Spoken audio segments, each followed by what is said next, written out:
Thank you, computer.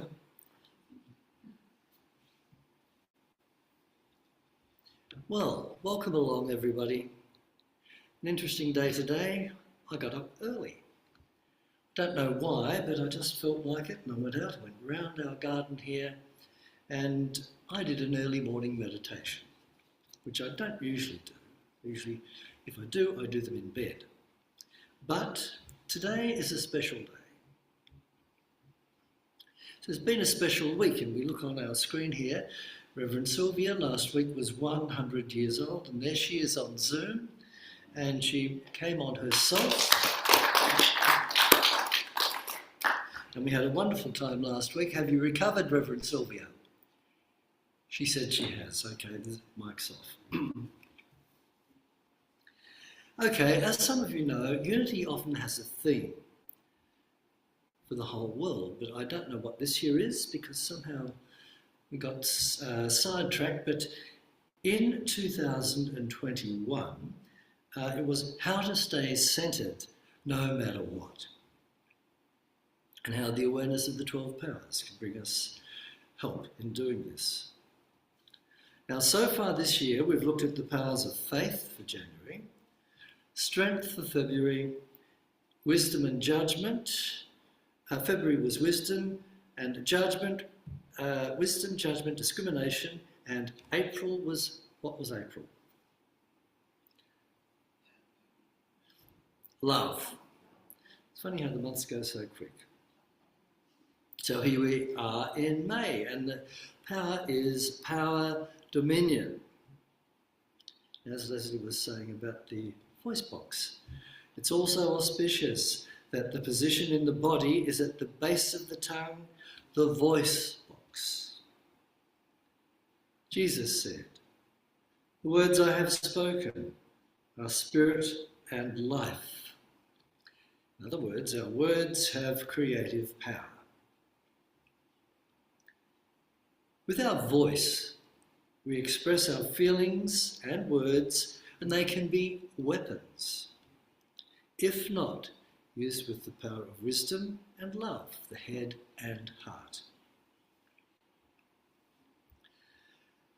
The early Catherine Ponder books, which I've got at home, and some of them I'm packing up to send because I've got a couple of copies of them for different ones. She talks about the power of the spoken word. And we know that, the power of the spoken word. And the early Ponder stuff is wonderful for people just new to Unity. I always have a brochure or something for them if people are just discovering us for the first time. She simplifies it. And there's an even better book called The Simple Truth by Mary and Ellen Jaffola, which I use quite often to get back to basics of things. Proverbs. Death and life are in the power of the tongue. And I saw a sermon being advertised last year. Does your tongue need healing? Well, the tongue is just the instrument that we use. Throughout the year, we've been discovering how these 12 powers can be of assistance in our lives and in our journey in this world of duality. We all have our moments, our highs and lows. But with the power dominion centre in us, we can ride through the rough oceans of life and those challenging times, and we can take dominion and say, "Peace, be still."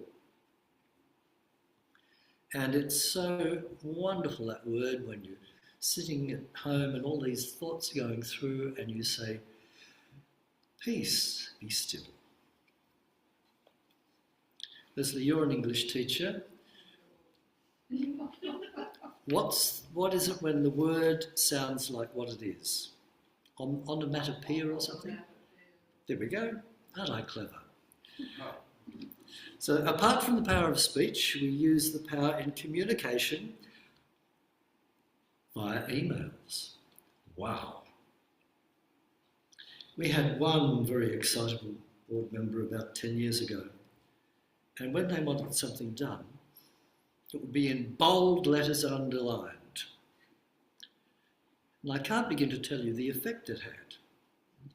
And we've got to be very, very careful. I just read the other day, you know, the thumbs up sign, that can be offensive to some people, for goodness sakes. So I just put the glass of wine one up now, or the prayer. So, oh dear. We're going to have to have a chat about emojis. Oh, look, there's heaps of them, but I can't be bothered. Anyway, does anyone here have a copy of the Rubaiyat of Omar Khayyam? I knew you would, Roberta. And you have, Leslie? Okay, it's old wisdom. And when I was younger, we used to pass it round because you open up a page and that page was supposed to be specific to the person in particular. It's a bit like now, I noticed in a shop that sells tarot cards in Ballarat. There's a tarot for everything. The latest tarot is now movies. You pick up, oh, there's Marilyn Monroe. What does that mean? There is a Fred Astaire, dance, and all that sort of stuff. To me, the tarot, I probably don't need it, and most of us here probably don't need those tools, but for people in certain situations, they can be quite interesting. And sometimes, when you get a psychic reading, it's interesting because the psychic, the ones I've met, they read about 3 months in advance. And so you're going to England, you're going to get some money, and this is going to happen. But it's all based on our thinking of what we're thinking of what we want to do. So, change our thinking. Change that prophecy. Back to Rubaiyat of Omar Khayyam. The moving finger writes, and having writ, moves on. Nor all thy piety nor wit shall lure it back to cancel half a line. Nor all thy tears wash out a word of it. Very dramatic, but it's true. We've all had that effect of saying something that just pops out. Some subconscious things pop out from time to time if we're not careful. We've also seen the effect of people taking the words of the Bible literally. Some have made a religion based on one particular one. And I'll give you the text first. It's built on this text, Luke 10:19.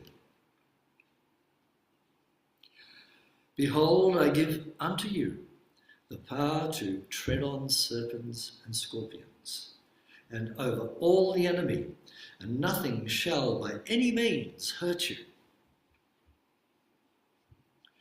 Well, that's been taken literally.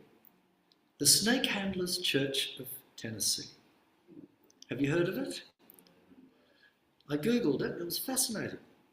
And they handle the serpents in all good faith. Some people have died because of it, because they didn't read the next verse which said, thou shalt not tempt the Lord thy God. But anyway, metaphysically, as explained, in the revealing word by Charles Fillmore, the serpent is our sense consciousness, or the desire, unspiritualized / unenlightened humans for sensation through the appetite. So by listening to the serpent of the senses, humankind falls into their lower estate. But that's what we're here for. This is a planet of duality. We have to learn somehow. Generally, we have all sorts of thoughts and feelings swirling around us, which are formless and invisible, and we aren't conscious of them. But then our mind shapes these thoughts and feelings into words, and what we speak is determined by our personal consciousness. You know what it's like. Sometimes you're there and you're walking past someone and say, oh, I don't like that hat. She can't possibly wear that, she's too old for it. Now, where's all this junk coming from? And I remember in state school in Tasmania, we had all this colonial stuff shoved into us. And here we are on this side of the world. We learned all about the history of India. We learned where the Khyber Pass was, and we learned all that stuff. We didn't learn about Uluru or anything like that. But that was then, and this is now. We actually had Empire Day. When there was an empire, this is in the 50s, and we had half a day off and we used to get boiled lollies. We thought that was wonderful. So the stuff that went in, and of course I'm used to the Methodist church. I was brought up a Methodist in the Methodist Sunday school. I was quite pleased actually because they stuck to the Bible and gave me a knowledge of the Bible, which coming into Unity, when I saw the Metaphysical Bible Dictionary, I was ecstatic. I didn't waste my time.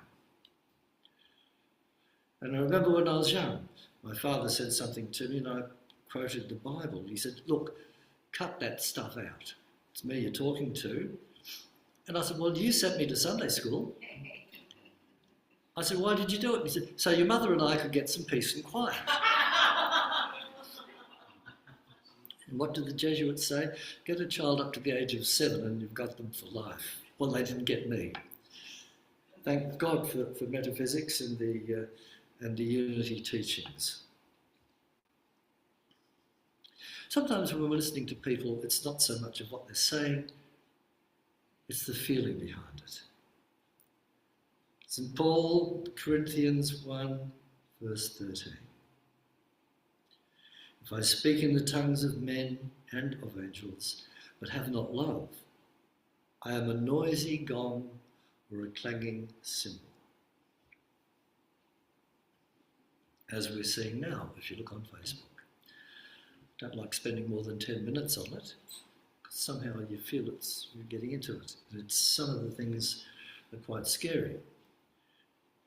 When our voice has united with the life of our soul, it takes on a quality, a depth that resonates within the soul of the listener. And I belong to the International New Thought Alliance, and I send them little reports about what's going on here in Victoria. And they have different types of speakers. The first one I went to was in Kansas, in Denver. And there are all sorts of speakers there.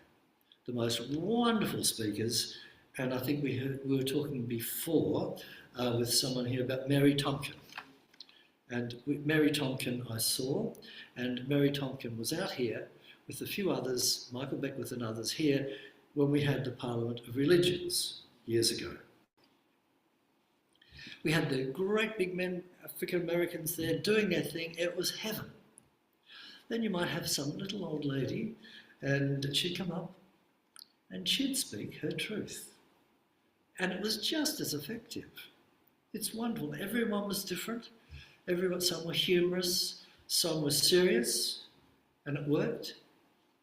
And it was an eye-opener for me. I think I learnt a lot going there. I've been 3 times since, but I think my travelling days are over. But anyway, we can all do this stuff on Zoom now. Now, the Unity 5 principles, along with the 12 powers, are a good guiding light for those who are ready for the next step. I'd like to draw attention to principle number 3. Human beings create their experiences by the activity of their thinking. Everything in the manifest realm has its beginning in thought. We know that we are each an individualized expression of that one presence and one power. Call it what we may. So it's in our interest and the interest of whole creation to understand the laws of this power. Some say we are born perfect, but we are not expressing that purpose to its fullness yet. We're on the way to expressing our perfection.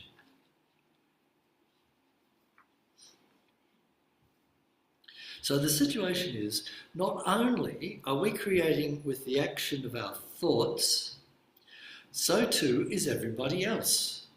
And they may not be very nice thoughts or in line with our thinking.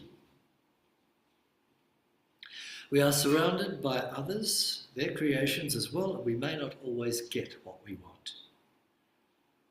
But We do have the power to choose how we respond to that situation and how it affects us here in our mystery school of our Mother Earth on this pristine, wonderful planet. Everyone is at different stages of development. Our fellow travellers on the path, some are further along the line. I don't say in higher consciousness, I call it now expanded consciousness. And I just think the situation we're in now, regardless of what religion, caste, creed, or whatever we're in, or culture, that golden rule is going to get us through. Do unto others as you would be done by. I know some people think, people like myself in the older age group, and if I told them some of the songs I was listening to, like I used to teach music, I used to tell some of my young students some of the songs I'd listened to. They thought that was terrible. I think the first one, which made me want to become a disc jockey, which I did when I left school for a while, Itsy Bitsy Teeny Weeny Itsy Bitsy Bikini, or something like that. And another one was, who wears short shorts, da da da da da da da. And on it went, and on it went. And I looked back, I kept the little sheets they put out each week for the top 20, and I had to have a bit of a laugh. But that had to happen before we've got what we've got now. I didn't bother looking at the Eurovision Song Contest, but this is what young people are doing. Their music is different from my music. And I have to now learn to be patient. And I look at how they teach music now. It's interesting. A tutor, and also I used to make sure they could play their chords, so if they're in a church they could play the basic hymns for the service. Then they do their exams. But now, online, I googled it the other day and I thought, first lesson in jazz. It was amazing. I could follow it and I learned a new riff. So I suppose I'll go on and do the rest of it. And gospel piano was another one. There was a little niche in a chord. The way the guy played the chord, I've been after that for ages. And I got it. So everything is expanding for the better. But we had to be there first before this happened. Same as a couple of 100 years ago, history had to happen. And here we are.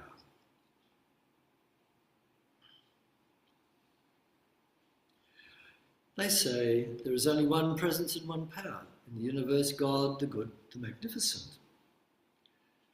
Well, some say if that's the case, why is there so much evil in the world? There is no power of evil, but people have the power to make evil choices, which fortunately mean they also have the power to choose good.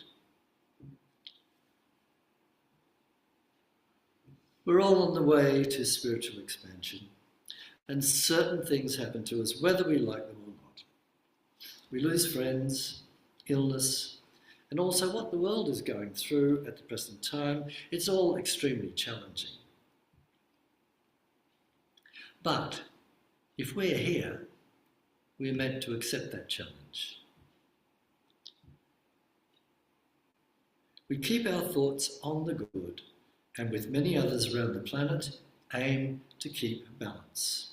And I first heard this expression in Unity, when that silent unity, which goes 24 hours a day, as we speak, it's there, keeping the high watch. I like that expression. And as we do with our meditation this morning, we've thrown that out into the atmosphere and we've linked up with others around the planet, and there's peaceful prayers going on 24 hours a day, whether it's here in the States or anywhere in the world. There is some group praying for peace. So in times of personal tragedy, we are reminded of the wisdom of St. Francis of Assisi, who gave the world what is called the Serenity Prayer. For me, it's never gone out of fashion. Same with the other ones of his, like the Canticle of the Sun. God, grant me the serenity to accept the things I cannot change, the courage to change the things I can, and the wisdom to know the difference. End of quote.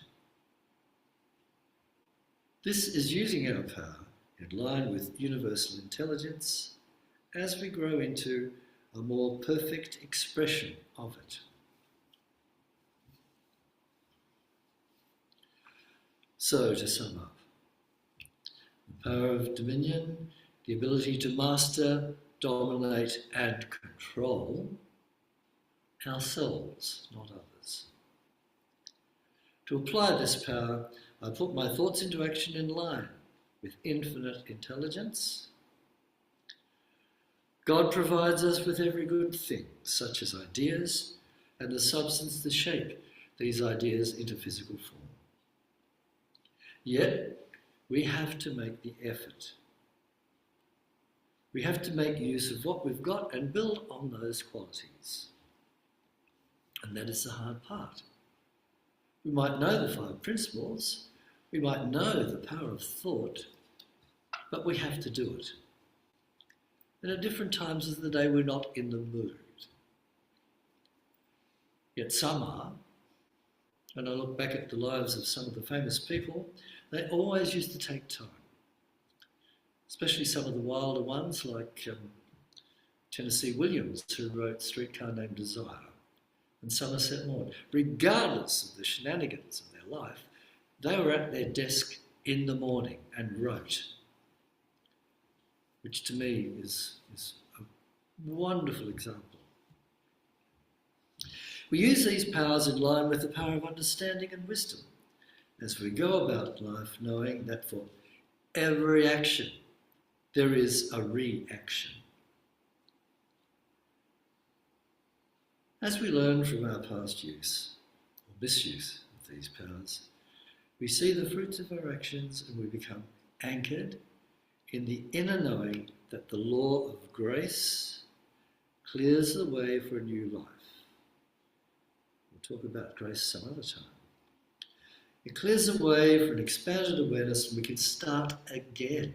Thank goodness we can start again. Sometimes I used to think enlightenment was Archangel Gabriel blowing his horn and saying, hallelujah, everything is fine. But as our consciousness expands, not only do we see the greatest good, but unfortunately we can see the greatest misuse of that good. Now, I've told myself lately, I've been going through some of the stupid things I did when I was young. They just pop up out of the blue. And in meditation last week, something inside me says, now start telling yourself some of the good things you've done. Thank goodness I got that message. So I'm balancing that out with some of the other things which were essential to my stage in growth. So we get this faith and we know it works by how we use it. And we can't be knocked off our perch, so to speak. Ernest Holmes in Science of Mind refers to this as established faith. The power is ours now. Established consciousness, established faith. So the power is ours now to do this. Choose ye this day, this moment, how you will use this power, and we'll see the results of our choice reflected in our life and circumstances. So, choose well. Thank you, everybody.